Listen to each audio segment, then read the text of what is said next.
She will never have a child call her mommy. She will know the pain of longing for a child and never having one. Just as she abandoned me, she will be abandoned by the children she wishes for. Once upon a time, in a bustling town, there lived a couple named Amaka and Chika. They were well respected in their community, known for their kindness and successful careers. However, beneath the surface of their seemingly perfect lives, they carried a heavy burden. They were unable to have children. The couple had long dreamed of filling their home with the laughter of children. But despite years of trying, their hopes remained unfulfilled. As the years passed, their frustration and sorrow grew.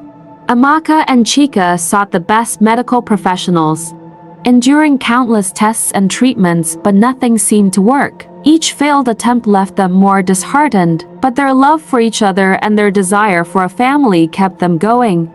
They leaned on each other for support, but the unspoken pain of their situation lingered in every quiet moment. Seeing the growing despair in her son and daughter-in-law, Chika's mother, a wise and compassionate woman, decided to step in. She had always been supportive of them, offering advice and comfort whenever she could. However, as the situation grew more desperate, she felt it was time to take a more active role. Believing that the answer to their problem might not lie in modern medicine alone, she suggested they seek guidance from traditional sources as well. She took them to spiritual leaders, herbalists, and anyone she thought could help. Yet, despite all efforts, no solution was found. After exhausting all possible avenues, Chika's mother encouraged them to consider adoption. She assured them that a child brought into their home, regardless of blood relation, could bring them the joy they so desperately sought. Reluctantly at first, Amaka and Chika agreed to consider adoption. After much discussion and careful thought, they decided to open their hearts to a child who needed a home. They visited several orphanages, and after an extensive search, they found a beautiful baby girl who seemed to be the answer to their prayers. They named her Chidimma, meaning God is good, and brought her home with joy in their hearts. For a short while, it seemed as if their lives were finally falling into place. Chidimma brought happiness into their home, her laughter echoing through the once quiet rooms. However, this happiness was short-lived. Soon after adopting Chidimma, strange and unfortunate events began to occur. Chika lost his job under mysterious circumstances. Amaka's thriving business was destroyed in a devastating fire, and their once prosperous lives began to crumble around them. Chika's mother, deeply concerned, sensed that these events were not mere coincidences. Determined to protect her family, she decided to find out the root cause of the misfortunes that had befallen them. She knew in her heart that something was amiss and resolved to uncover the truth, no matter how difficult it might be. Chika's mother, deeply troubled by the mysterious misfortunes that had befallen her family, knew that the answer lay beyond the physical world. Determined to find the root cause, she decided to return to her village, a place where the elders held the ancient wisdom passed down through generations. Upon arriving in the village, she sought the counsel of the elders, a group of respected individuals known for their deep spiritual knowledge and connection to the ancestors. She explained the strange events that had plagued her son's family, and the elders listened intently, their faces grave with concern. After a long silence, the head elder spoke. "These are not ordinary occurrences," he said. "There is a spiritual force at work here." The other elders nodded in agreement. The elders advised her to seek the chief priest's guidance. However, they warned that for the truth to be revealed, both Amaka and Chika would need to be present. The mother-in-law thanked the elders and, with a heavy heart, returned to the city to bring her son and daughter-in-law back to the village. Chika's mother returned to the city with a sense of urgency. She knew that whatever was haunting her family needed to be confronted before it could cause any more harm. When she arrived, she spoke to Chika and Amaka, urging them to come with her back to the village. She explained that the chief priest had the power to uncover the truth but insisted that both of them must be present for the rituals. Reluctantly, Chika and Amaka agreed. They packed their bags and made the journey back to the village, their hearts heavy with fear and uncertainty.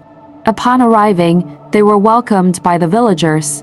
The chief priest had already prepared for their arrival, and the next morning, they made their way to his shrine.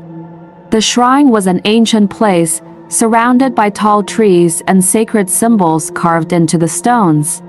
The chief priest, an old man with a long white beard and eyes that seemed to see beyond the physical world, greeted them solemnly.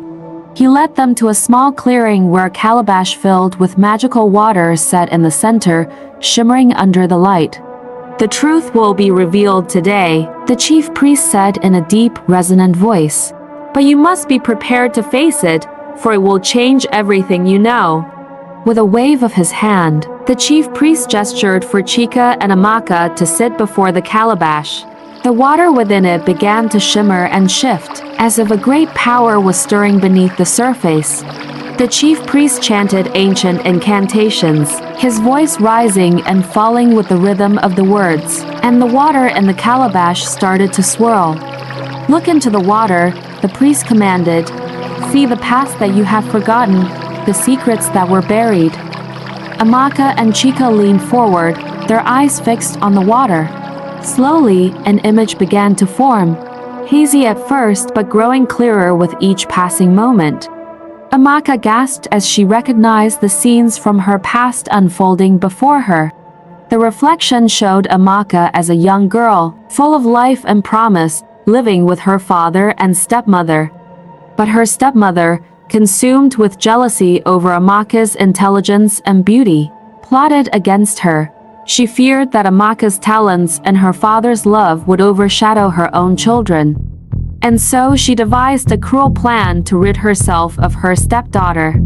The vision in the water shifted, revealing the fateful night when Amaka was attacked. The stepmother had paid a group of boys to do away with her, hoping to end her life quietly at the boarding school. However, the boys, instead of killing her, decided to rape her, leaving her unconscious and broken. Amaka's heart pounded as she relived the horror of that night. The vision showed her being rushed to the school clinic, where she slowly recovered. But a month later, she discovered that the rape had left her pregnant.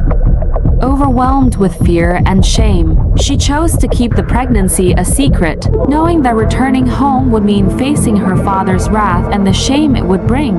The image in the water darkened as it revealed Amaka giving birth alone in her dormitory, hiding the child from everyone. Desperate and not knowing what to do, she took the baby to the riverbank in the dead of night, begging the water goddesses to protect her child. She placed a curse on the men who had violated her, swearing that they and their descendants would never hear the cry of a baby again for what they had done to her. As the final scene faded, Amaka sat frozen in shock. The chief priest's voice broke the silence. "This is the truth that has been hidden, the cause of your suffering. The curse you placed that night took effect because it was a full moon, a time when the spirits are closest to our world. The consequences of that curse have rippled through time, affecting not just those who wronged you, but their entire lineage." He paused, his gaze heavy with the weight of his words. "Your stepmother's daughters were involved in a tragic accident, and the shock of it left her stricken with illness, a shadow of her former self. The suffering you see now is the price of that night's events." Amaka's mind reeled as the weight of the revelation settled in. Everything that had happened, their misfortunes, their inability to have children, was tied to the curse she had unknowingly unleashed. As the images in the calabash shifted, the reflection now showed the serene waters of a mystical river, its surface shimmering under the moonlight. Deep beneath the waters lay the kingdom of the water spirits, a realm hidden from the eyes of ordinary humans. The vision focused on a beautiful, regal figure, the Queen of the Water, a being of immense grace and power. For many years, The queen had ruled her underwater kingdom with wisdom and kindness. But there was a deep longing in her heart, a longing for a child of her own. One fateful night, the queen heard the faint cries of a newborn echoing through the water. Drawn to the sound, she ascended to the river's surface, where she found an infant wrapped in a cloth, abandoned on the riverbank. The queen's heart ached for the helpless child, and without hesitation, she took the baby into her arms, bringing her back to the water kingdom. The queen named the child Enma, meaning beauty, and raised her as her own daughter. She showered Enma with love and care, surrounding her with the wonders of the underwater world. Enma grew up amidst the beauty and magic of the water kingdom, loved not only by the queen but by all the mystical creatures who lived there. The queen was determined to give Enma everything she could ever need, hoping to fill the void left by the child's mysterious past. As Enma grew older, she began to realize that she was different from the other children in the water kingdom.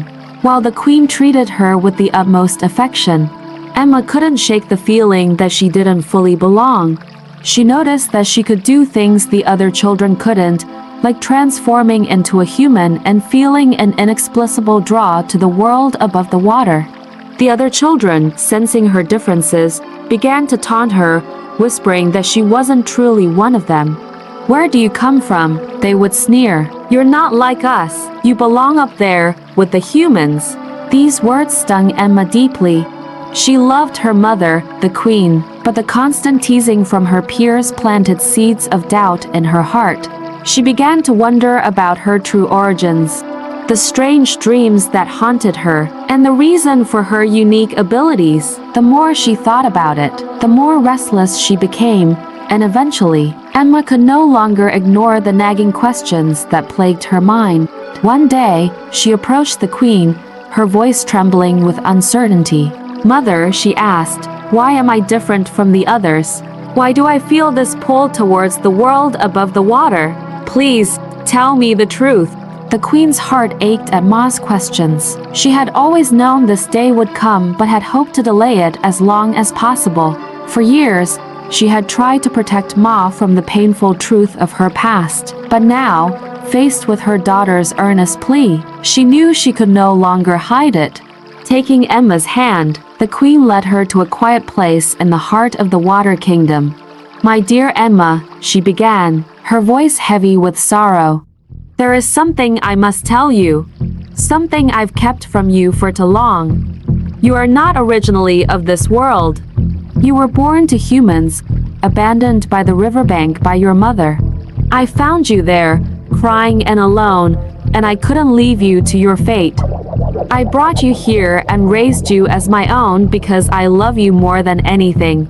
Enma's eyes widened in shock as the queen's words sank in. "Abandoned?" she whispered, her voice trembling. "My mother left me to die?"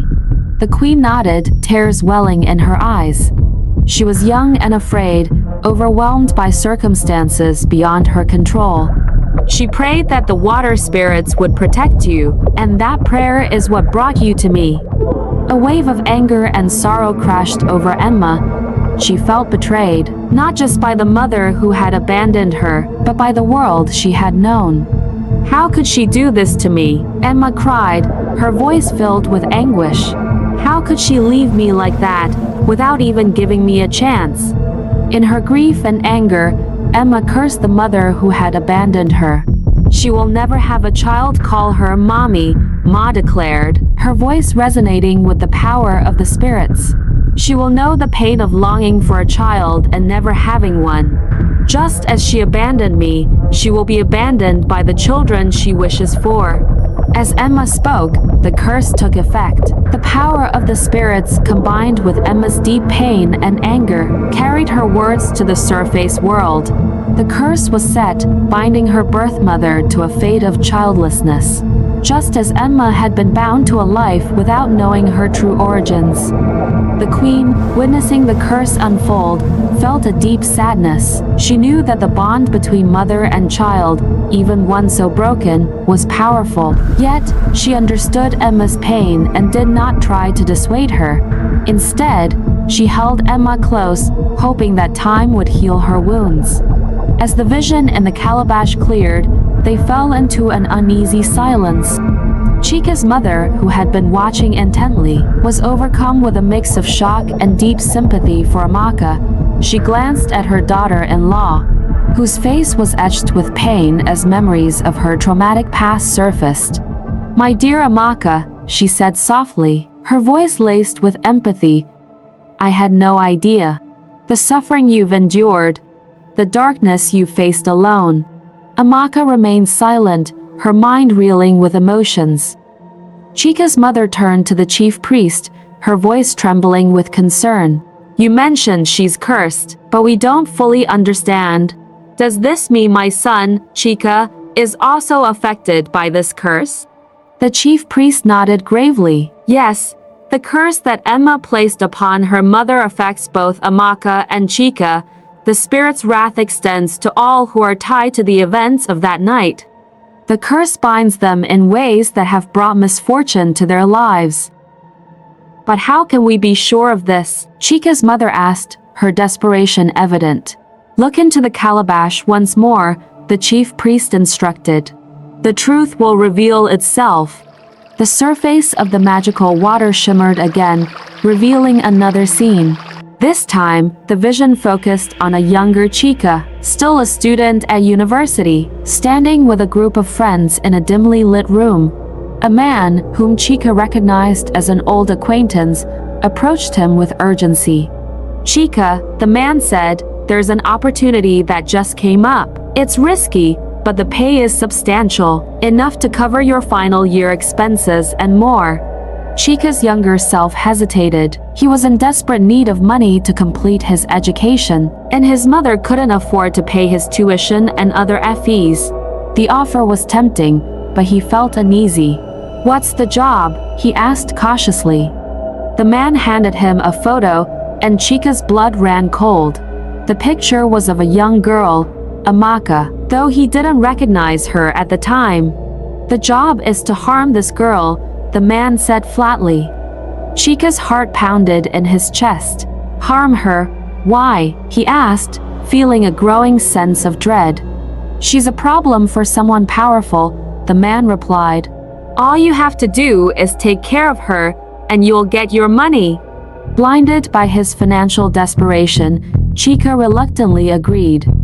However, as they approached the location where the act was to take place, their leader made a sinister suggestion.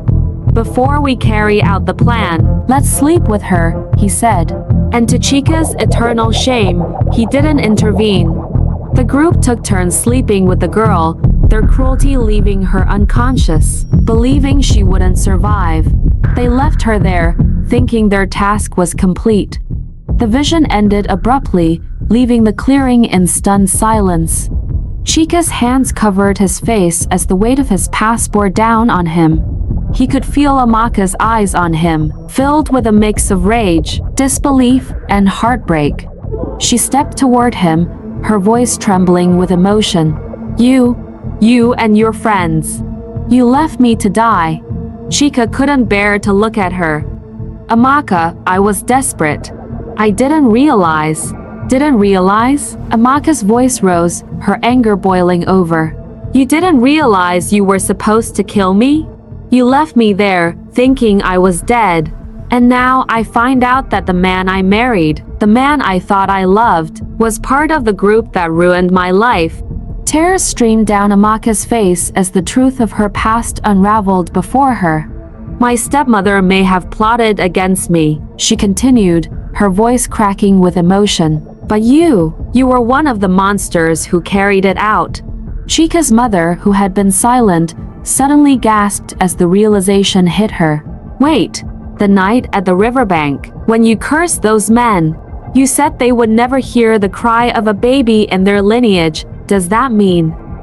The chief priest nodded solemnly. Yes, the curse placed that night affects both Chika and Amaka. Chika cannot have children because of the curse that was cast upon him. The spirits have ensured that his bloodline ends with him. Chika's mother's eyes filled with horror. Chika, you have destroyed us, she wailed. You are my only child, the one who was supposed to carry on our lineage, and now that is impossible. The curse has doomed us all. She collapsed to the ground, her cries of anguish filling the clearing.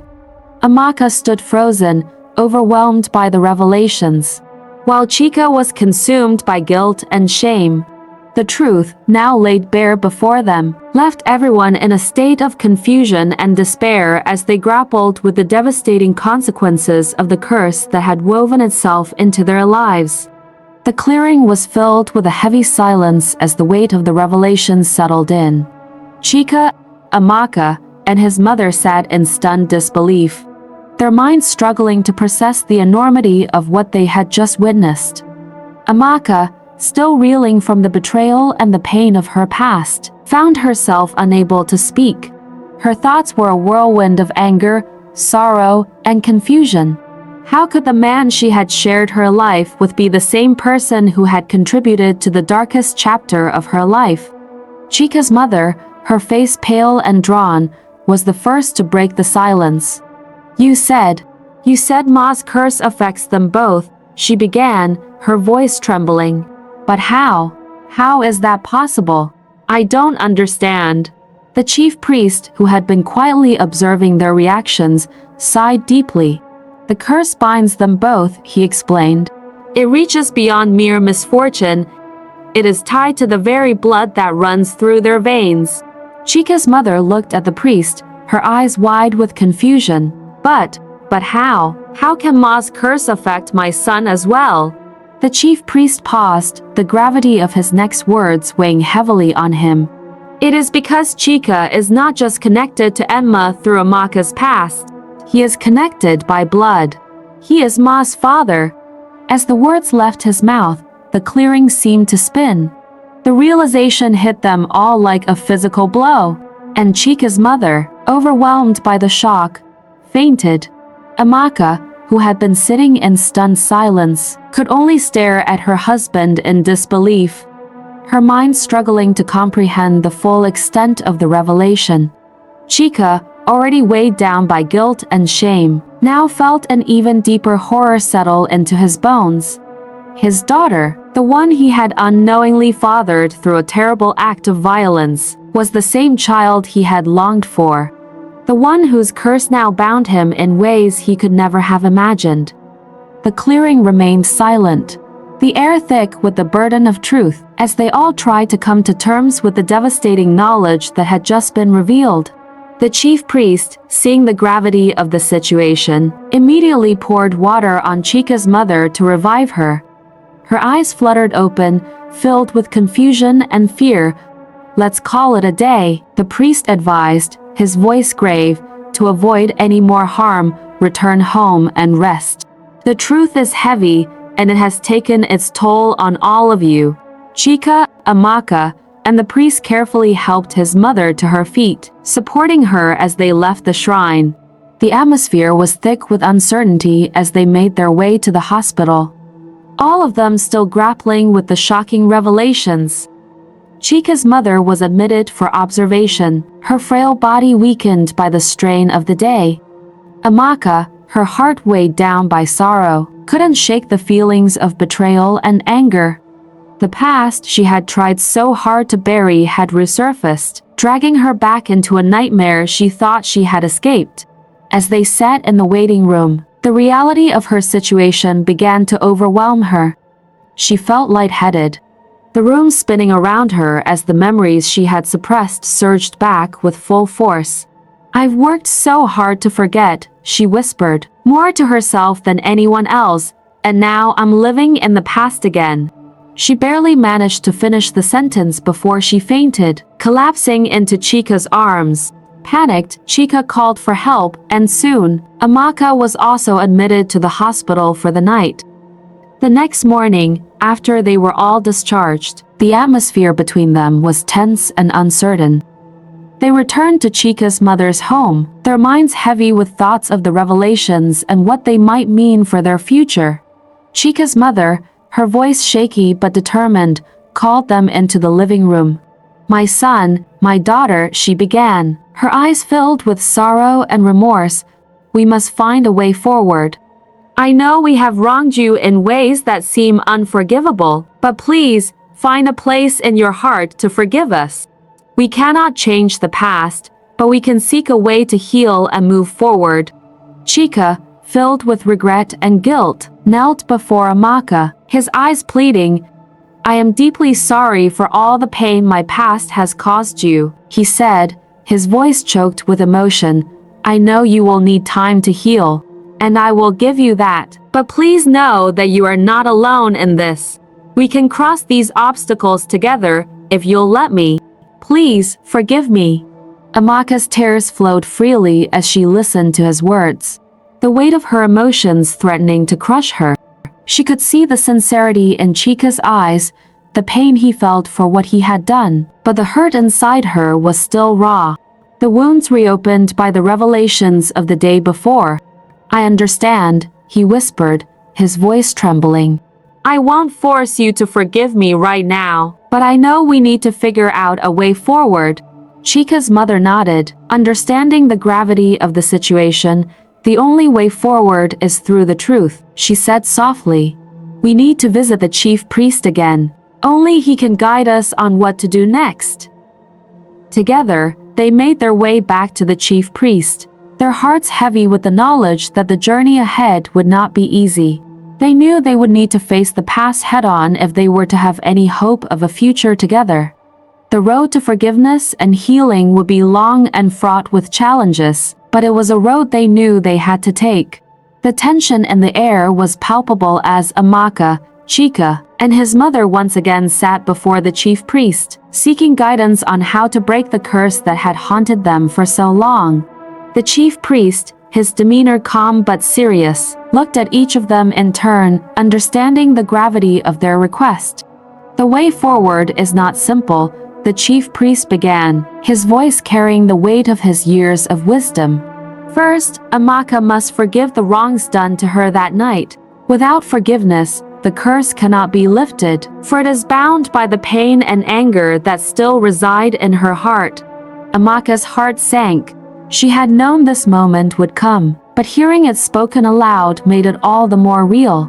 The memories of that night, the fear, the pain, the betrayal, all came rushing back. How could she forgive something like that? Yet, she knew that without forgiveness, there would be no way forward, no future free of the curse. But that is not all, the chief priest continued, his gaze resting on Amaka. "To complete the ritual, you must find the first egg laid by a chicken that has never laid an egg before. This egg represents new beginnings and the purity of life untainted by past sins." Amaka listened intently, her mind racing. She had never heard of such a thing, but she knew she would have to find it if there was any hope of lifting the curse. "Once you have the egg," the chief priest said, his tone growing more solemn, "you must return to the riverbank on the night of a full moon, specifically on an Oriya market day. The cleansing ritual must take place at exactly midnight, at the very spot where the curse was laid." A heavy silence fell over the room as the chief priest's words sank in. This ritual would be their only chance to break the curse you laid and reclaim their lives. All eyes turned to Amaka, their expressions pleading, desperate for her to find the strength to forgive. Chika's mother, her face lined with sorrow, reached out to Amaka. "My daughter," she whispered, her voice trembling. "I know we have wronged you deeply, and I cannot imagine the pain you've endured, but please, find it in your heart to forgive, not just for our sake, but for your own. Only then can we move forward and make things right." Chika, his voice thick with emotion, added, "Amaka, I am so sorry for what happened to you. I know it's unforgivable, but I beg you to forgive me, to forgive us. so that we can break this curse and start anew." Amaka felt the weight of their words pressing down on her, the burden of their hopes and fears resting on her shoulders. She knew what she had to do, but the path ahead seemed insurmountable. Could she really forgive? Could she let go of the pain that had defined her for so long? As she looked into their eyes, filled with remorse and desperation, Amaka knew she had to try. She had to find a way to release the anger that had held her captive, to free herself from the chains of the past. Only then could they hope to break the curse and reclaim their lives. The chief priest sighed deeply, as if the weight of their problems had settled on his own shoulders. "Breaking Ma's curse will be even more challenging," he began, his voice low and grave. For her curse was born not just of pain, but of rejection. Rejection by the very mother who bore her. Chika's mother, her face still pale from the earlier revelation, glanced at her son and daughter-in-law, a new wave of fear washing over her. "What must we do to break this second curse?" she asked, her voice barely above a whisper. The chief priest sat back, considering his words carefully. "To break Ma's curse, you must earn her forgiveness, but not through mere words. Emma must see that you truly repent for the pain caused to her. She must be convinced that your love for her is genuine and that you deeply regret abandoning her." Amaka's heart tightened at the thought of her daughter, the child she had left at the riverbank all those years ago. She had never imagined that the little girl she had given up would one day hold such power over her life. And now, she had to find a way to reach her, to show her that despite everything, she loved her. "But how can we prove this to her?" Chika asked, his voice thick with emotion. "How can we make her believe that we've changed?" The chief priest held up a hand, signaling for patience. "Emma must be shown that she is cherished, not just by the spirits of the Water Kingdom who raised her, but by her human parents as well. This will require a ritual of atonement, an offering from your hearts that shows you are willing to do whatever it takes to earn her forgiveness." Amaka and Chika exchanged a glance, both of them realizing the enormity of what lay ahead. This was no ordinary ritual. It would demand more than just words or gestures. It would require them to confront the deepest parts of themselves, their guilt, their shame, their love, and lay it bare before their daughter. The chief priest continued, "You must return to the riverbank once more, on the night of the full moon, after the first curse is lifted. There, you must offer a gift that comes from the deepest part of your souls. Something that shows Ma that you are willing to give up everything to be forgiven." "But what kind of gift could possibly be enough?" Amaka asked, her voice trembling. The chief priest's eyes softened as he looked at her. "Only you can answer that. It must be something that holds true meaning for you, something that represents your love and your remorse. This offering will show Ma that you are ready to accept her, not just as the daughter you abandoned, but as the daughter you cherish." A heavy silence fell over them once more as they absorbed the chief priest's words. With the path to breaking the curse outlined, Amaka, Chika, and Chika's mother left the chief priest's shrine, their minds heavy with the gravity of their task. The full moon would soon be upon them, and they had only a short time to prepare for the ritual that would determine their future. Amaka, struggling with her feelings of guilt and the burden of her past, knew that the first step was to find the egg that would be part of the cleansing ritual. She embarked on this quest with a heavy heart, knowing that each step she took was a step toward atoning for her past mistakes. Chika and his mother, meanwhile, focused on preparing for the ritual of atonement to win Ma's forgiveness. They decided that their gift would be a symbol of their deepest remorse and love. A handcrafted locket, containing a message and Emma's baby picture, made from their most cherished possessions. It was to represent their sincere wish to bridge the gap that had long separated them from their daughter. The night of the full moon arrived, and the riverbank was bathed in silver light. The air was thick with anticipation as Amaka, Chika, and his mother gathered at the river's edge. The chief priest was already there, ready to guide them through the rituals. Amaka held the first egg, a rare and delicate artifact she had painstakingly found after days of searching. It had been laid by a special chicken, untouched by the sin of the past. Chika and his mother approached with the locket, their faces etched with resolve and sorrow. The ritual began as the chief priest chanted incantations and performed sacred dances. Amaka, standing at the riverbank, was tasked with offering the egg to the spirits, her heart pounding with a mix of hope and fear. With her heart prepared, Amaka took the first egg laid by a chicken that had never laid an egg before, as instructed by the chief priest. The egg, fresh and unblemished, symbolized new beginnings and the possibility of healing. As the clock struck midnight, the chief priest began the cleansing ritual. He chanted ancient incantations and performed intricate hand movements, directing the mystical energies of the full moon and the river. The ritual was intense, and the air seemed to crackle with power. Amaka and Chika stood side by side, their faces illuminated by the moonlight, their hearts full of hope for a new start. When the ritual concluded, the air felt lighter, and a sense of relief washed over them. The curse that Amaka had placed on Chika, causing their inability to conceive and the hardships they had endured, was finally lifted. After breaking Amaka's curse, Amaka, Chika, and the chief priest began making preparations to conduct the ritual to summon Enma. The night was still, the only sounds being the occasional rustle of leaves and the gentle lapping of the river's surface.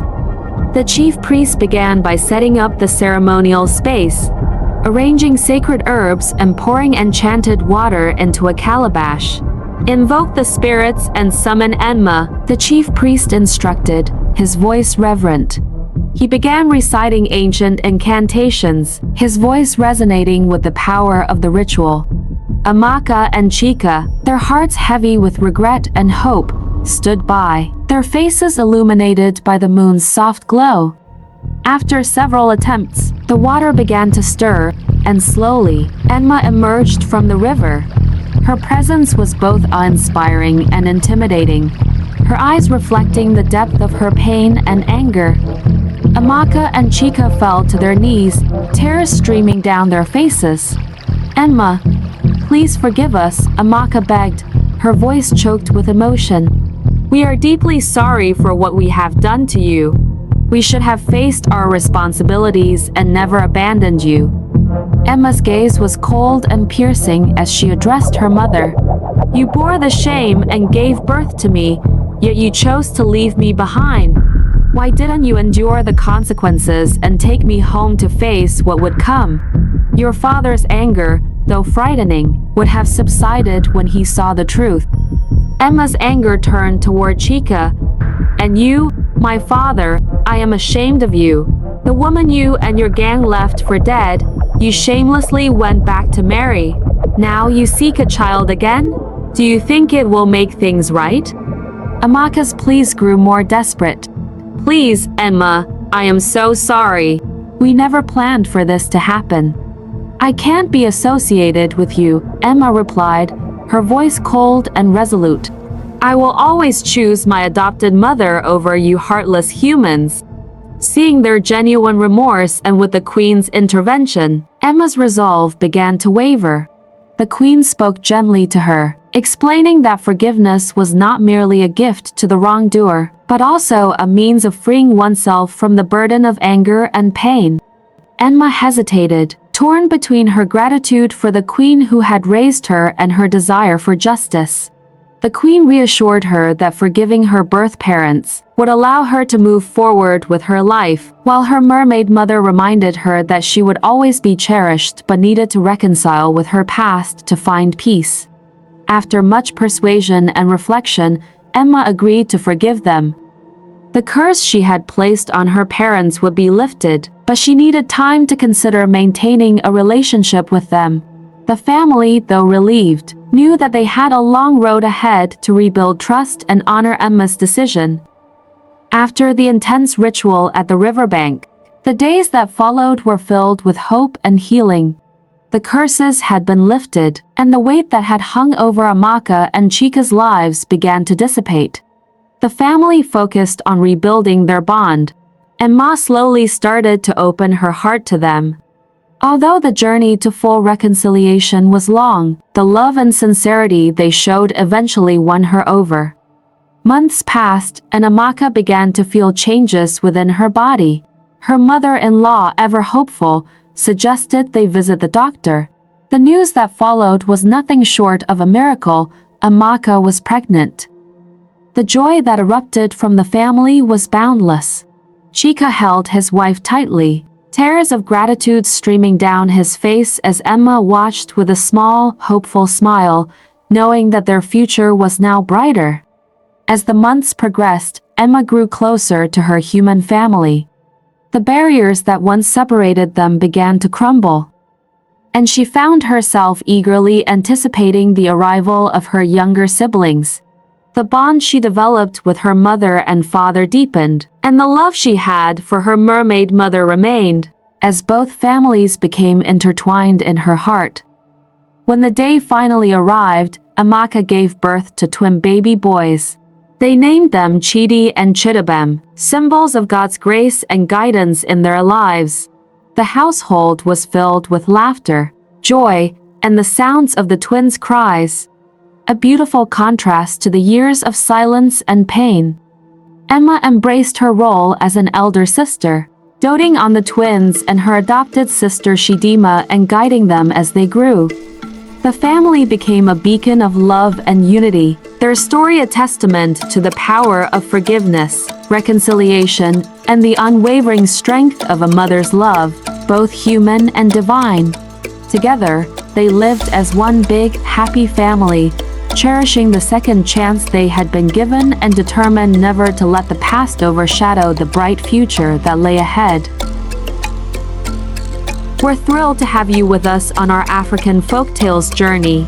To stay connected, please subscribe to our channel for the latest stories. Give our videos a thumbs up to help us grow, and share your thoughts in the comments. Don't forget to spread the magic by sharing our videos with others. And make sure to hit the notification bell so you never miss a new upload.